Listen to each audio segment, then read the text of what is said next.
ঈদের দিন কোথাও ঘুরতে না গেলেও ঈদের দ্বিতীয় দিন ফ্যামিলির সাথে সময় কাটাতে কোথায় গেলাম আর কি করলাম সব কিছু আপনাদের সাথে শেয়ার করব। হ্যালো, আসসালামু আলাইকুম, ওয়েলকাম টু রোজাস ডেইলি লাইফ। কোরবানির মাংস প্রথম 1-2 দিন খেতে ভালো লাগলেও পরে কিন্তু একটা একঘেয়েমি ভাব চলে আসে। তখন মনে হয় যদি এখন একটু ভর্তা দিয়ে ভাত অথবা অন্য কিছু খেতে পারতাম তাহলে বোধহয় একটু ভালো লাগতো।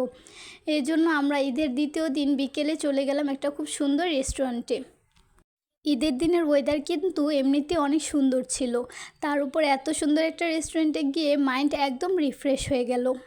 এটা একটা রুফটপ রেস্টুরেন্ট ছিল, তার উপরে এত সুন্দর বাতাস বইছিল যে কারোর এখানে আসলে মন একদম ভালো হয়ে যাবে।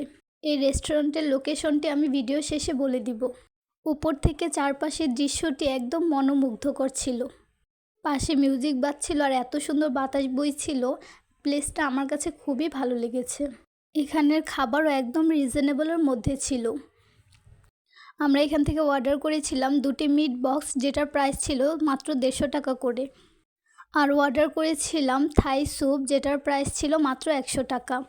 আর আমার মেয়ের জন্য অর্ডার করেছিলাম স্ট্রবেরি মিল্ক শেক, যেটার প্রাইস ছিল মাত্র 100 টাকা। এখানে অনেক ধরনের শেক পাওয়া যাচ্ছিল, যেমন ম্যাঙ্গো শেক, বানানা শেক, স্ট্রবেরি শেক, আরও অনেকগুলো। এখানে কিন্তু সেট মেনুরও অনেক রকমের আইটেম ছিল। মিট বক্স এরকম বাটিতে সার্ভ করা দেখে প্রথমে একটু অবাক হলেও খেতে কিন্তু ভালোই ছিল।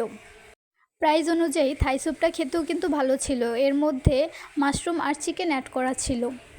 এখানে সবচাইতে বেশি ভালো লেগেছিল এখানকার শেকগুলো। আমার মেয়ে দেখুন কত সুন্দর করে খাচ্ছে, মাশাল্লাহ। পিকচার তোলার জন্য খুবই সুন্দর সুন্দর কর্নার ছিল। মূলত রেস্টুরেন্টটার ইন্টেরিয়র আমার কাছে খুবই ভালো লেগেছে।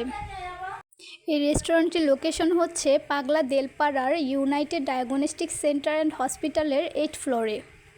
তো আজকে আমার ভিডিওটি এই পর্যন্তই ছিল। যদি ভিডিওটি ভালো লেগে থাকে তাহলে অবশ্যই লাইক কমেন্ট করবেন, আর নতুন নতুন ভিডিও পেতে আমার পেজটি ফলো দিয়ে পাশে থাকবেন। সবাই ভালো থাকবেন, সুস্থ থাকবেন, আল্লাহ হাফেজ।